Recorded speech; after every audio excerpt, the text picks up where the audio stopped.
अस्सलाम वालेकुम। आप देख रहे हैं एमएनए टेक्नोलॉजिस्ट और मेरा नाम है नुमान। आज हम एक और स्टेप अप मॉड्यूल की बात करेंगे। ये एक ऐसा मॉड्यूल है जो कि डीसी वोल्टेज को बढ़ाने के लिए इस्तेमाल किया जाता है।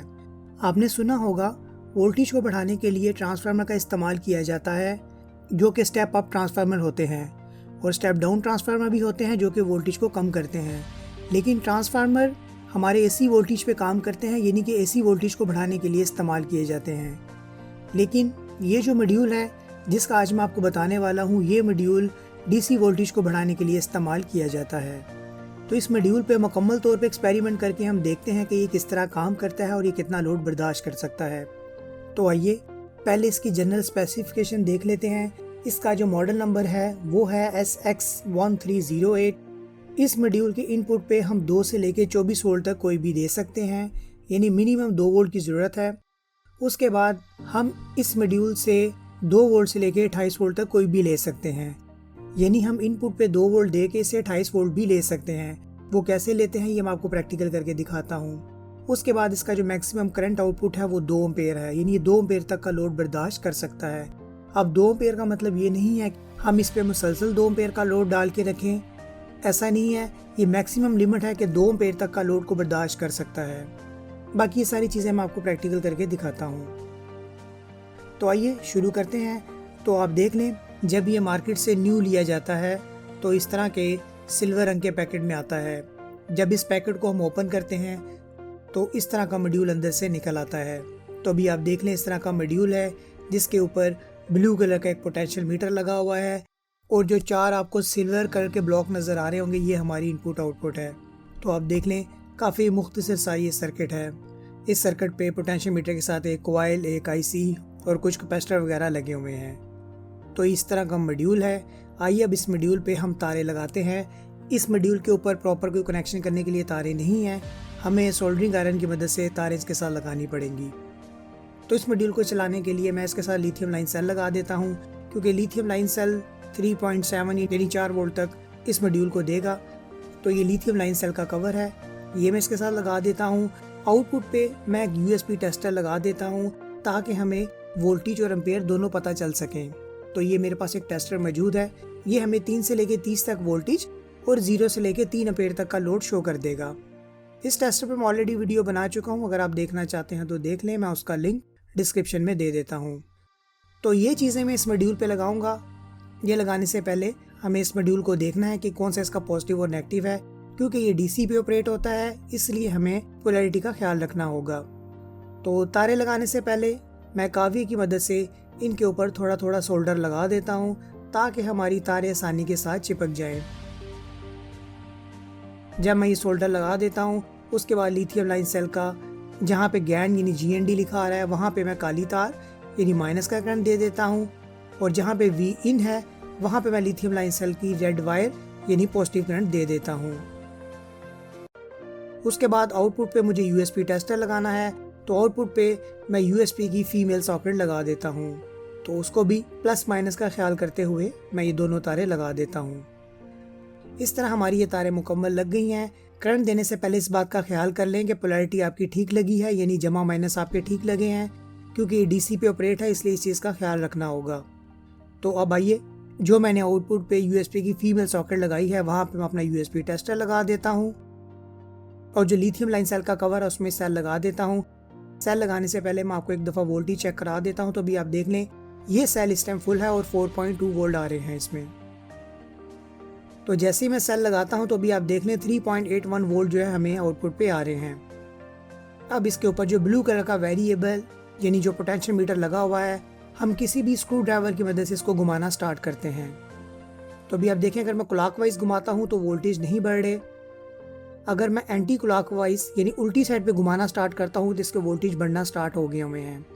तो मैक्सिमम देख लें, ये हमें 28.8 यानी कि 28 वोल्ट हमें ये दे रहा है, इससे ज़्यादा वोल्टेज नहीं बढ़ रहे। अब मैं इसको दोबारा क्लॉकवाइज घुमा के इसको ले आता हूँ 12 वोल्ट पे। फिर 12 वोल्ट पे हम इस पर कुछ चीज़ें चला के चेक कर लेते हैं। तो मैंने इस पोटेंशियल मीटर की रीडिंग 12 वोल्ट पे सेट कर ली है, 12.2 पे कर दी है, तकरीबन 12 ही है।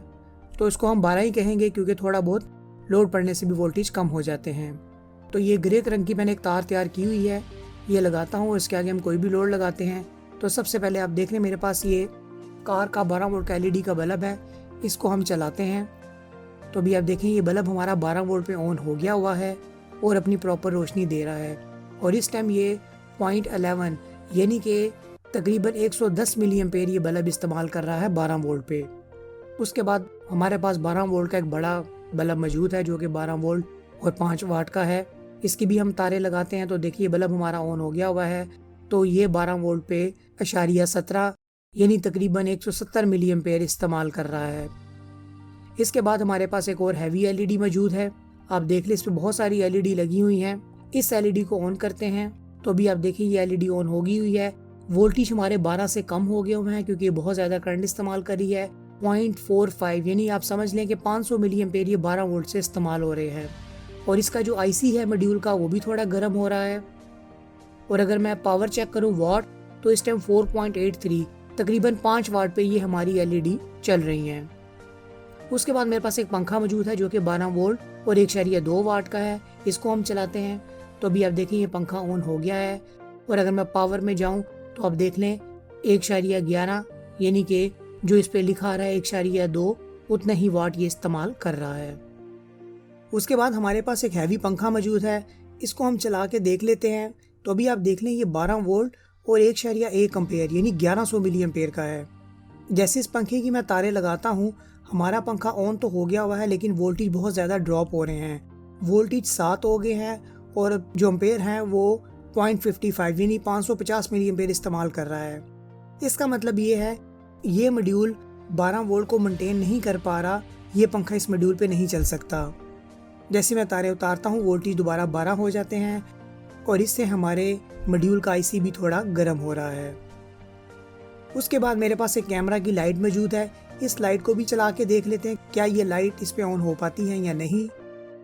तो इसको चलाने के लिए 12 वोल्ट की ज़रूरत होती है। तो मैं पिन लगा के इसकी तारे लगाता हूँ तो अभी आप देख लें कि 20% पे ये लाइट तो प्रॉपर ऑन हो रही है।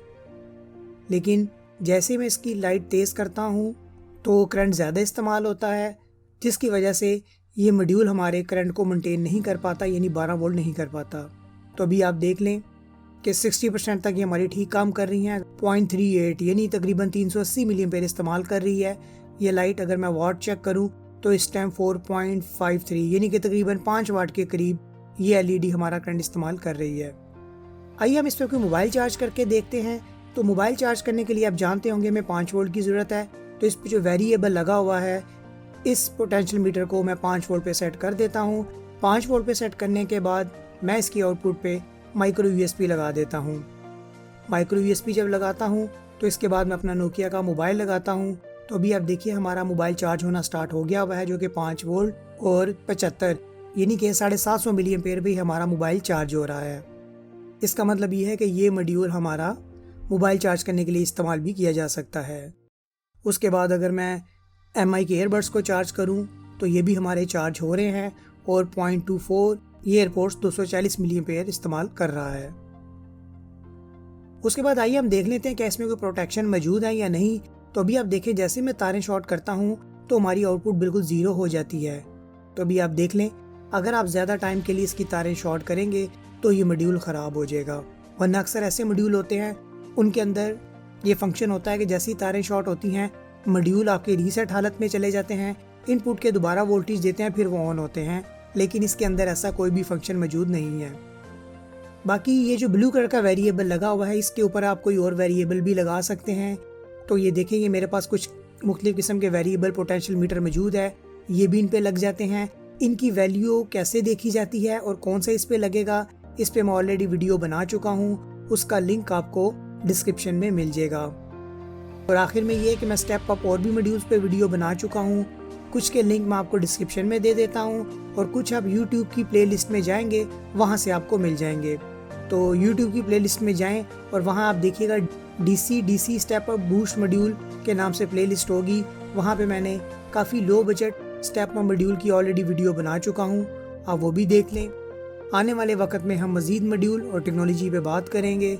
इसके लिए आप मेरे चैनल को सब्सक्राइब करें। आपका देखने और सुनने का बहुत शुक्रिया।